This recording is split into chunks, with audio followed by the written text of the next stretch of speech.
mais seulement la dénonciation que nous avons faite rentre dans les cadres de nos compétences. En tant que citoyens de ce pays, si nous voyons que ceux qui gouvernent s'évertuent à poser n'importe quel geste avec l'argent du contribuable, nous avons bien sûr le droit de les dénoncer. Le moins que l'on puisse dire, c'est que depuis la publication de ces documents par les bureaux, par les cabinets du président Fayoulou, c'est vrai que ces documents ont fait l'effet d'une bombe, comme on dit, mais il est des choses qu'on a créées pour satisfaire ces députés-là, qui ont accepté d'émigrer d'une majorité issue des urnes vers une autre majorité, alors que nous ne sommes même pas allés aux urnes, à notre disposition, dénoncer. Au-delà de ces moyens, nous n'en avons pas un autre dans ce système qu'on a mis en place pour s'enrichir. Vous comprenez de quoi, ce que je voudrais parler? Les députés, vous savez, nous sommes dans un parlement de 500 députés et où nous n'avons que 5 députés. Les autres ayant préféré d'aller manger à la mangeoire, comme on dit. Merci beaucoup, mesdames et messieurs. C'est l'heure de ces magazines Discours au peuple. Discours au peuple, mesdames et messieurs, vous le savez très bien. Nous passons en régie toute l'actualité politique, économique du pays, environnemental et j'en passe les meilleurs. Aujourd'hui, le plaisir est pour moi de recevoir un haut cadre du parti politique Engagement citoyen pour le développement ECD de Martin Fayoulou Madidi. Vous le connaissez très bien, cette figure emblématique de l'histoire de la République démocratique du Congo. Alors, avant de commencer notre magazine, je m'en vais d'abord saluer notre sponsor qui nous a permis de pouvoir réaliser ce grand magazine Discours au peuple, à la personne d'Éric Ngouassouma, qui nous a donné cette grande opportunité. Alors, sans plus tarder, je m'en vais d'abord saluer notre invité, M. Placide Kishiko. Soyez les bienvenus. Merci. Bonjour M. Johnny, bonjour à tous. Oui, M. Placide, aujourd'hui nous vous recevons par rapport à l'actualité, comme je l'ai annoncé. Affaire 21 000 $ américains qui touchent un député national. Quand vous faites la moyenne des 500 députés, c'est autant de millions que la République est en train de débourser en faveur des députés nationaux. Cela a été bien évidemment dénoncé comme une sonnette d'alarme par votre autorité morale, le soldat du peuple Martin Fayoulou Madidi. Est-ce que vous confirmez aussi cette information? Parce que sur la toile, nous avons vu plusieurs personnes proches de l'Union sacrée qui dénoncent cela ou qui fustigent la sortie médiatique de Martin Fayoulou. Merci M. Johnny, merci de nous avoir associés à ce débat. Le moins que l'on puisse dire, c'est que depuis la publication de ces documents par les bureaux, par les cabinets du président Fayoulou, c'est vrai que ces documents ont fait l'effet d'une bombe, comme on dit.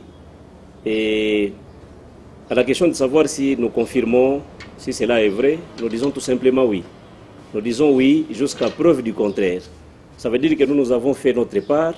Nous attendons notamment du bureau de l'Assemblée nationale de nous apporter la preuve contraire. Et lorsque vous dites par exemple que certains hauts cadres, enfin, certains élus de la coalition du régime en place ou du FCC ont donné un avis contraire, mais c'est tout à fait normal parce que ce sont les bénéficiaires de ces scandales financiers-là.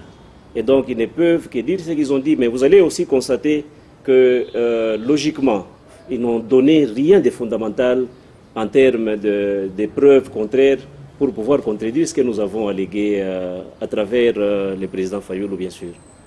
Oui, dans cet même hémicycle, nous retrouvons aussi les élus ECD qui en tirent aussi profit, les 21 000 $. Donc vous êtes aussi complice par rapport à, ce même scandale financier dont vous venez d'évoquer ici tout à l'heure.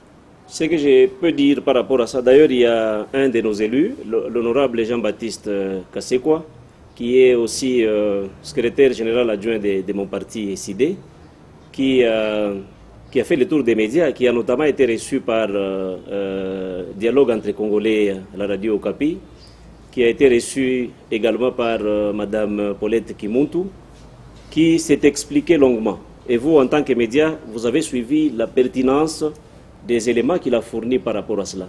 Ce qu'il faut dire ici, c'est que l'Assemblée nationale, cette législature, c'est une Assemblée nationale hors du commun. Comme vous l'avez appris, d'ailleurs les 21 millions dont on a parlé, les 21 000 pardon, dont on a parlé, c'est des chiffres approximatifs. Parce qu'il y aurait même des gens qui toucheraient au-delà de ça. Selon que vous soyez Protel, Promboso, ainsi de suite.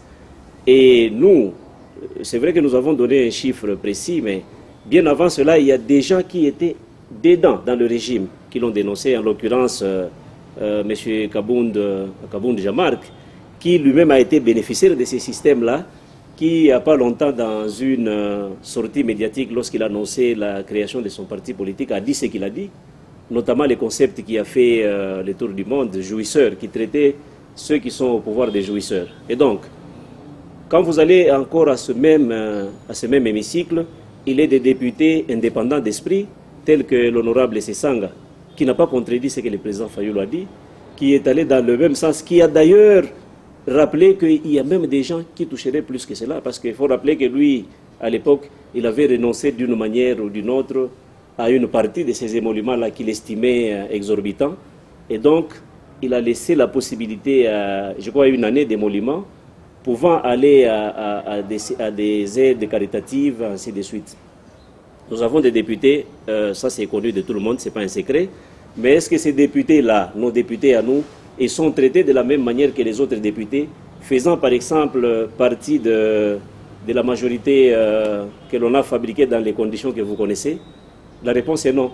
Et donc il y a des gens qui sont en train de toucher. On a expliqué clairement que les salaires étaient à environ 13 000 et quelques dollars, mais il y a des choses qu'on a créées pour satisfaire ces députés-là, qui ont accepté d'émigrer d'une majorité issue des urnes vers une autre majorité alors que nous ne sommes même pas allés aux urnes.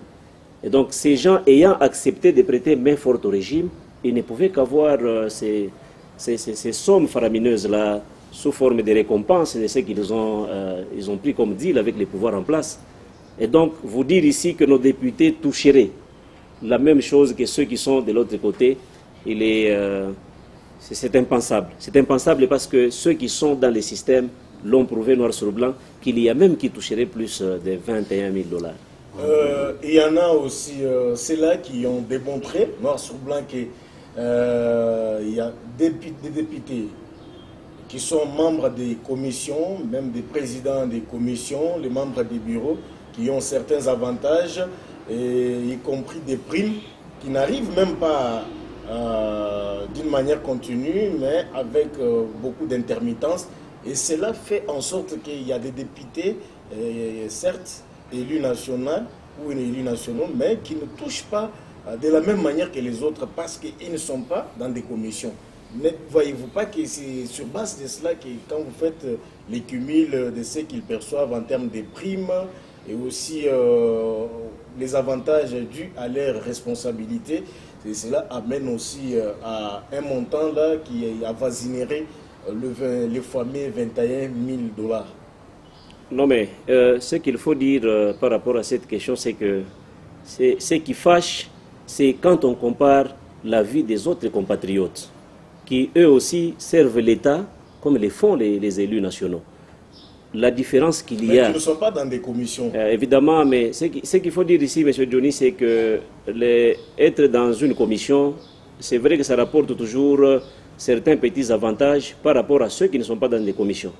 Parce qu'il est ici connu de tous que les députés qui sont dans des commissions au niveau du Parlement ont un travail de plus que ceux qui sont dans le rang.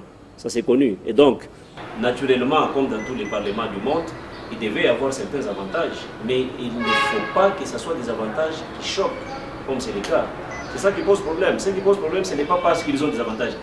La culture parlementaire, elle est quand même ancrée ici chez nous. Je crois que depuis des régimes, même à l'époque de Patrice Emery Lumumba, au national, les parlements étaient là et les parlementaires ont toujours eu certains avantages.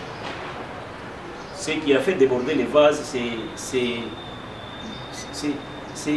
au national.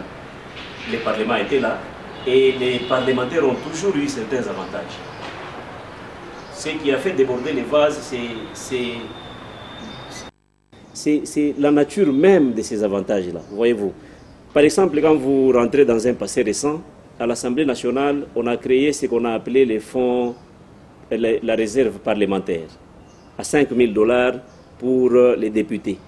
Et il y a des primes qu'on a inventées. Il n'y a pas que cette histoire de primes. Je crois que depuis que je m'intéresse à la vie publique, politique pour être précis dans ce pays, c'est la première fois que je voyais des députés se faire acheter des jeeps par un régime. Ça, c'est quand même scandaleux. Mais au-delà de ça, ce qui explique cette histoire-là, c'est simplement le fait qu'ils ont fabriqué une majorité loin des urnes. C'est tout ça, parce que quand, dans ces conditions-là, quand vous appelez des gens à venir vous prêter main forte, à transformer une majorité au sein même du Parlement sans qu'il y ait élection, mais qu'est-ce que ces gens-là attendent? C'est de l'argent. Sûrement que c'est dit le reposer sur l'argent. Et c'est ainsi qu'on a créé toutes ces rubriques-là pour pouvoir contenter ces gens afin qu'ils soutiennent le régime. D'ailleurs, M. Mbosso l'a dit, ce n'est un secret pour personne. Dès son perchoir, il a dit aux députés qu'ils avaient intérêt de soutenir le régime de M. Tshisekedi parce que cela allait de leur intérêt. Et que si le régime tombait, ils allaient aussi perdre les intérêts qu'ils ont. Et donc, vous comprenez qu'au-delà des activités même parlementaires, le Parlement à ce jour est transformé en un milieu de négoce. Donc on y va simplement pour avoir de l'argent, pour créer des rubriques, ainsi de suite, s'enrichir suffisamment sous les dos d'un peuple qui a des difficultés dans tous les domaines de la vie. Et ça, c'est tout simplement inacceptable pour nous.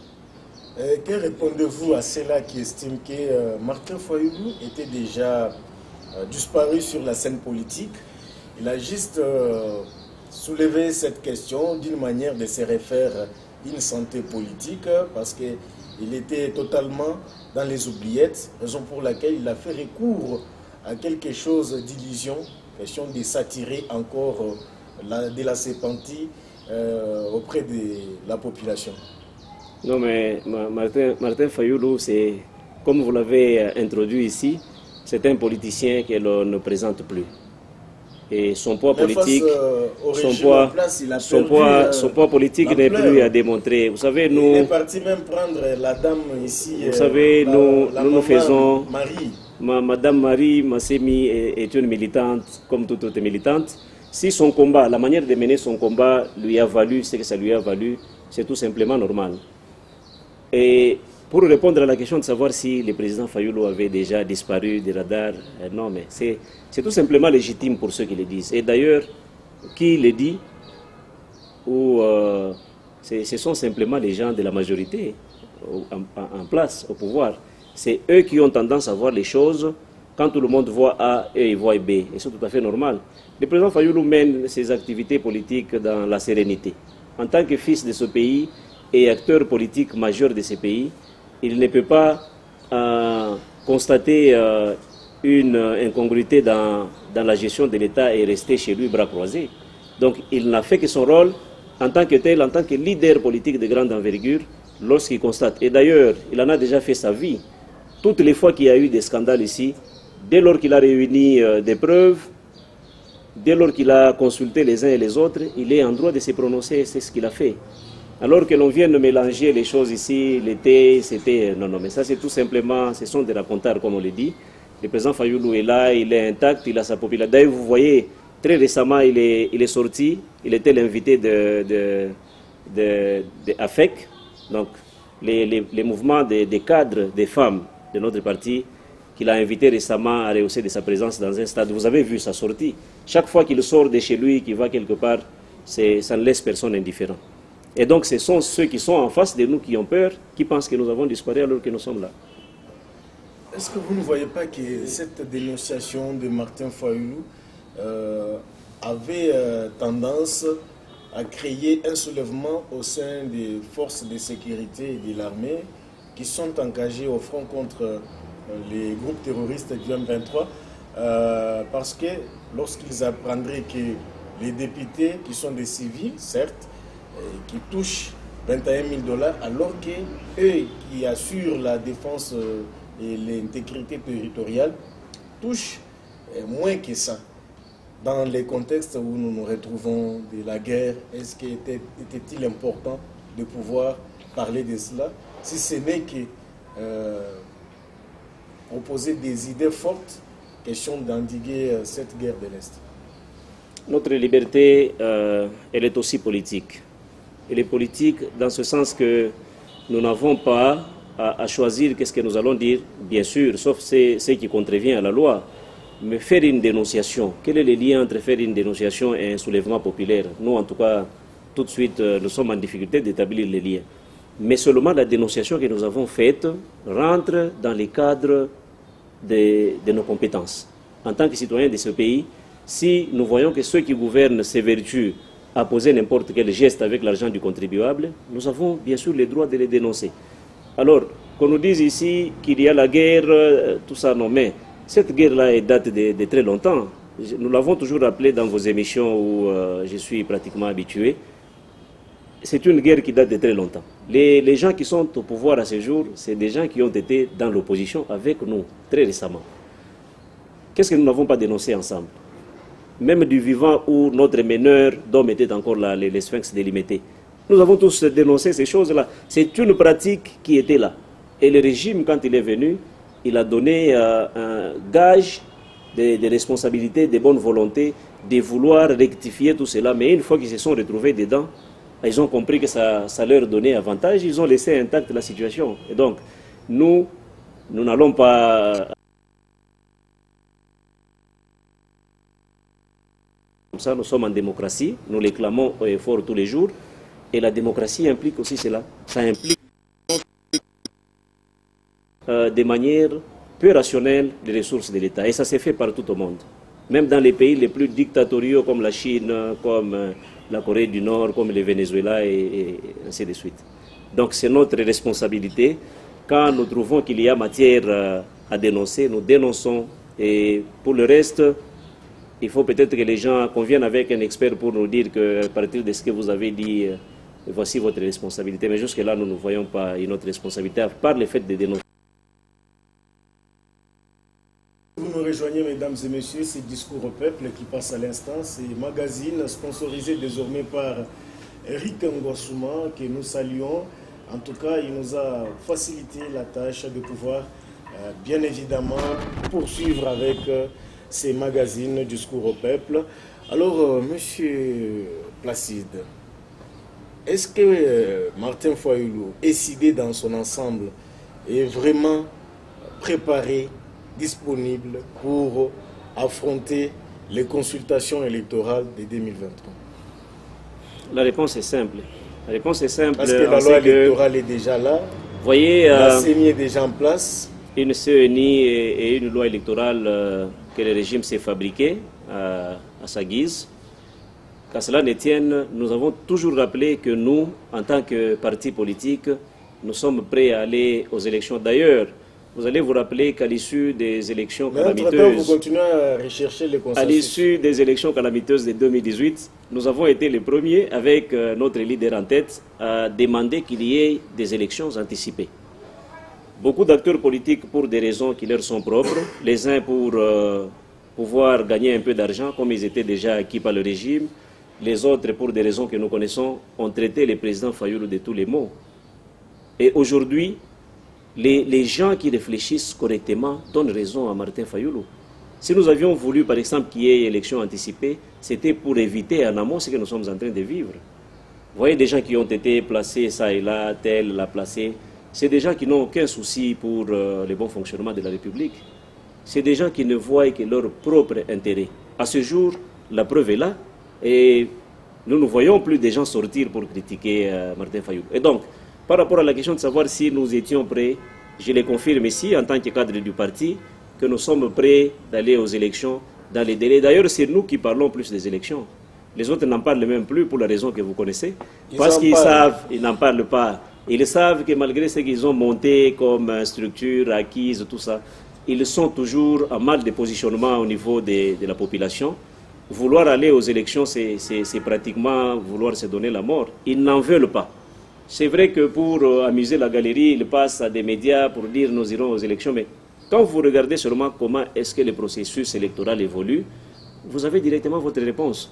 C'est des gens qui n'ont pas besoin d'aller aux élections parce qu'elles risquent de leur être fatales. Nous sommes prêts Nous les confirmons. D'ailleurs, nous savons que c'est dans les délais que ces élections doivent les tenir. Nous ne faisons que les rappeler chaque jour de notre vie. Décembre 2023, nous avons des élections pour que nous puissions rectifier tous ces désordres que nous voyons à travers la République, notamment au Parlement, à l'Assemblée nationale notamment. Après la dénonciation de 21 000 dollars qui toucherait un député national à l'Assemblée nationale, selon Martin Fayoulou, qu'est-ce que vous préconisez faire pour que cela puisse cesser? Je l'ai rappelé ici. D'abord, je tiens à rectifier, parce que c'est le seul moyen qui est à notre possession, à notre disposition, dénoncer. Au-delà de ces moyens, nous n'en avons pas un autre dans ce système qu'on a mis en place pour s'enrichir. Vous comprenez de quoi ce que je voudrais parler? Les députés, vous savez, nous sommes dans un parlement de 500 députés, et où nous n'avons que 5 députés, les autres ayant préféré d'aller manger, à la mangeoire comme on dit. Ce qui est important ici, c'est que nous voulons des élections, pas n'importe lesquelles, des élections à l'issue desquelles nous devons avoir des gens qui ont été choisis réellement par le peuple, qui ont à leur conscience la mission de servir l'État dans les conditions les plus simples. Ça veut dire avec un salaire qui leur permette de vivre décemment, mais tout en rendant service à ce peuple. Monsieur Johnny, vous êtes un acteur, bien que journaliste, vous êtes un observateur averti de la vie politique de notre pays. Vous avez vu des gens qui ont des petites fonctions, mais à l'issue au sortir de ces fonctions-là, ce sont des multimillionnaires. C'est quand même impensable, ça. Et donc, tous ces désordres-là... Comme Martin Fayoulou, qui était député en 2006-2011, il a construit Fadenhaus. Martin Fayoulou n'a pas construit Fadenhaus avec l'argent du Parlement. Martin Fayoulou, c'est vrai que les gens doivent se donner du temps pour le découvrir complètement. Martin Fayoulou, c'est un homme qui a travaillé dans une société très responsable pendant plusieurs années. Et donc, ayant travaillé là-bas, un homme ordonné, que, comme tout le monde lui reconnaît, un homme de rigueur, il a pu épargner quelque chose, il a construit. Il a rejoint la vie politique parce qu'il devait matérialiser ses ambitions. Même en dehors de la vie politique, Martin Fayoulou, c'est quelqu'un qui pouvait bien vivre, qui vivait déjà bien, tout le monde le sait, tous ceux qui le connaissent, du moins, le savent. Martin Fayoulou n'est pas venu en politique comme on a vu avec les autres pour pouvoir acheter la maison, pour pouvoir prendre un avion, dormir dans un hôtel de luxe. Non, lui, il l'avait déjà fait. Et donc, il fallait qu'il rejoigne absolument la vie politique pour pouvoir influencer celle-ci et obtenir les fauteuils suprêmes, comme il a brigué la fois passée, malgré tout ce qu'il y a eu, voir comment améliorer la vie de ses concitoyens. Et donc, ces députés qui sont là au Parlement, qui ont oublié même les peuples. Mais regardez même ici dans la ville de Lubumbashi où nous sommes. Quels sont ces députés que vous avez croisés ici en train de mener ces vacances parlementaires? Ils ne sont que très peu. Ils sont très rares d'ailleurs, il faut le dire comme ça. Ils sont, cette fois-ci, quand il y a vacances parlementaires, c'est de l'autre côté qu'on va. On ne revient plus ici. Parce qu'ici, il y a autant de problèmes, comme vous le savez. Vous et moi, nous vivons ici. Il y a un problème très criant des courants électriques. Il y a un problème d'infrastructure. Il n'y a pas d'hôpitaux. Il n'y a pas d'école publique suffisante pour accueillir les enfants. Mais curieusement, ce sont nos députés, nos représentants, ce qui est encore grave, qui ont décidé de sacrifier tout un peuple pour pouvoir se faire une santé financière suffisante. C'est tout simplement... Si on était à l'église, on dirait que c'est une abomination. Tout simplement. Tout à l'heure, je vous ai posé une question par rapport à ces émoluments de 21 000 dollars, mais je n'ai pas reçu une réponse claire. Est-ce que les députés nationaux de SID touchent aussi à ces mêmes montants? La réponse a été donnée clairement. Peut-être qu'elle ne vous a pas satisfait, c'est légitime. Je vous ai dit ici qu'à l'Assemblée nationale, à ce jour, et ça a été corroboré par des députés qui sont là, des députés sérieux. C'est le cas, par exemple, de l'honorable Sessanga. Je ne parle que des députés sérieux ici. Si vous tirez cette conclusion, ça n'engage que vous. Je parle par exemple de l'honorable Sessanga qui a plus ou moins une liberté de parole. Ça a été aussi le cas avec les députés, les regrettés feu Henri Thomas Lokondo, paix à son âme. Des députés qui sont capables de vous dire ce qui se passe réellement. Je dois ici rappeler que la première personne concernée Donc le premier député à réagir aux documents publiés par les cabinets du président Fayoulou, ça a été l'honorable Sessanga, qui n'a pas dit le contraire, qui lui d'ailleurs s'est donné la tâche de disséquer, de mettre en morceaux les primes, tout ça, c'est qu'on prenne là-bas, que même la majorité de la population ne savait pas. La réserve parlementaire, par exemple, elle a été créée, il a expliqué ce que prévoyait la loi des finances pour ces députés-là, et les diverses primes, le président Fayoulou l'a lui-même aussi rappelé. Il n'est pas parvenu à ces montants là-bas comme ça par magie, non. Il a expliqué les différents compartiments qui pouvaient être mis ensemble pour que l'on en arrive à ces montants-là. Un autre député a même apporté de l'eau au moulin en allant au-delà. Lui, il a dit qu'il y a même des gens qui toucheraient plus que ça. Ce sont des députés qui le disent. Si on peut dire à ce jour que Martin Fayoulou qui a fait la dénonciation n'est pas à l'hémicycle, mais ceux qui sont dedans, qui ont apporté de l'eau au moulin, qui ont soutenu la dénonciation du président Fayoulou, qui sont même allés au-delà. Que dire alors de ces gens-là? Ça veut dire que c'est une histoire vraie jusqu'à ce que les bureaux de l'Assemblée nationale nous apportent la preuve contraire. D'ailleurs, vous voyez, une histoire qui a fait un grand bruit. Nous allons déjà à une semaine depuis la publication du document. L'Assemblée nationale ne s'est jamais prononcée. Très récemment, vous avez vu dans les réseaux sociaux, dans la précipitation, on a publié un bulletin de paie du mois de janvier, mais signé simplement au mois de juillet. Vous voyez? Et donc, s'ils peuvent se défendre, c'est tout à fait légitime pour eux, mais cela n'occulte pas, ne nous empêche pas à nous de voir ce qui se passe concrètement dans cette situation-là. Donc, jusqu'à preuve du contraire, la situation de 21 000 dollars alloués aux députés nationaux, même si ce n'est pas de la même manière, mais c'est du moins ce qui est fait. Il appartient maintenant à l'Assemblée nationale, à travers son bureau, de nous dire qu'est-ce qui s'est fait concrètement. C'est ça qu'on appelle la transparence politique. Il y en a aussi qui estiment que ce montant a été donné anticipativement parce que les députés devraient faire 3 mois de congés parlementaires. Ah, mais tout ça, écoutez, l'Assemblée nationale, c'est une institution gouvernée par une loi. Alors, que l'on vienne avec des situations nouvelles, mais il n'y a que la loi pour pouvoir expliquer cela. Lorsque ça va en dehors de la loi, c'est déjà inquiétant, parce que pour nous et pour d'autres scientifiques, un état de droit, en termes simples, doit s'entendre comme un état dont le fonctionnement est soumis à la loi. Tout simplement. Mais lorsque, par exemple, c'est elle qui a pris cette résolution, est-ce qu'il y avait d'abord une urgence de donner aux députés cet argent? L'histoire, non, il y avait une réserve pour assister aux députés ici, qui allaient sur toute la ville de Lubumbashi, pour ne parler que de Lubumbashi, aller financer tous les deuils qu'il y a et tout ça. Dans la précipitation, ils n'ont pas pu justifier ce qu'ils étaient, parce qu'ils pensaient que ça allait simplement se terminer entre eux et que les peuples ne pouvaient rien en savoir.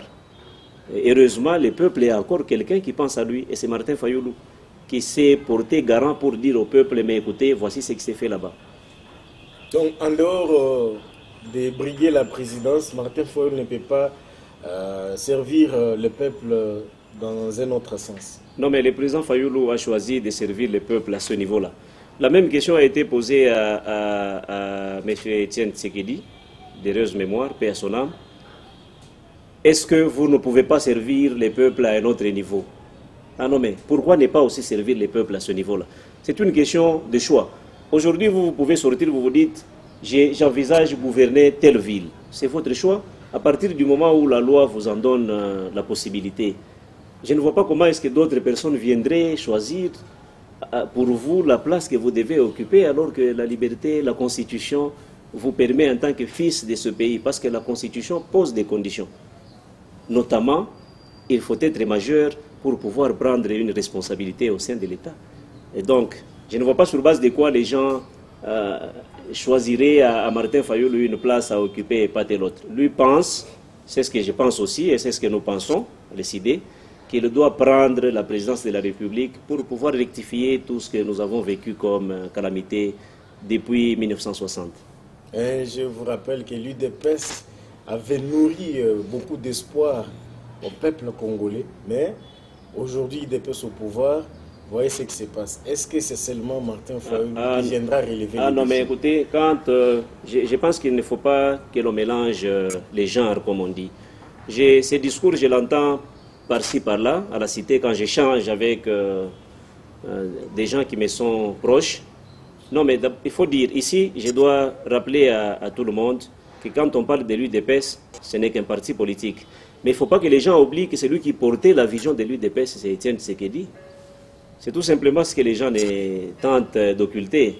Et même quand on prend ces programmes de société qui est en train d'être exécutés par les pouvoirs en place, il n'y a rien de ce que l'UDPS avait prôné. Moi, j'aurais par exemple aimé voir Étienne Tshisekedi au pouvoir et constater qu'il est en train de faire par exemple ce qu'ils font, ce qu'il n'aurait jamais pu faire, parce que de son vivant, il a démontré noir sur blanc que beaucoup de choses ne l'intéressaient pas, entre autres les matériels. À ce jour, vous voyez des gens qui changent de camp. Les matins, il est ici, le soir, il est là-bas. La seule raison, c'est l'argent. Il aurait pu faire ça avec tous les politiques qui étaient le sien. Il pouvait le faire. Il allait travailler toute sa vie, comme ceux qui ont accompagné Mobutu dans les premières heures l'ont fait. Et il ne l'a pas fait. Et donc, nous pensons, c'est une question de principe, c'est une question d'objectif que l'on s'assigne. Nous pensons que Martin Fayulu doit être à cet endroit pour que nous puissions rectifier. Nous avons non seulement la conviction, mais nous en avons aussi les profils. Oui, vous en avez aussi les profils. Et aujourd'hui, l'opposition semble s'engager encore une fois en ordre dispersé. C'est Sanga, candidat président de la République, c'est déjà annoncé. Fayulu, candidat président de la République. Il y a aussi un autre opposant, Franck Djongo, candidat président de la République. Jean-Marc Kabound, si jamais il sera libre, candidat président de la République. Il y a aussi, si on peut le considérer comme un opposant, bien qu'à l'Union sacrée, Moïse Katumbi, candidat président de la République. Comment n'est-ce pas ça? J'ai oublié aussi les vieux ici, Lisanga Bonganga. On peut en avoir. Écoutez, la liste n'est pas limitée. Ce n'est pas aussi une façon de avoir autant de permettre au pouvoir de se faire maintenir au pouvoir lors des élections de 2023. Rien ne justifie cela. On peut, chacun peut faire ce qu'il estime juste en âme et conscience. Nous sommes dans un cadre constitutionnel qui permet à tout citoyen, à partir du moment où il réunit un certain nombre de conditions, d'être candidat président de la République. Ça, chez nous, à l'ECD, ça ne nous pose aucun problème. Aucun problème, pourquoi? Parce que nous savons que nous sommes dans un pluralisme politique remarquable. Et que toutes ces personnes-là choisissent de briguer la présidence de la République, mais c'est légitime pour ces personnes-là.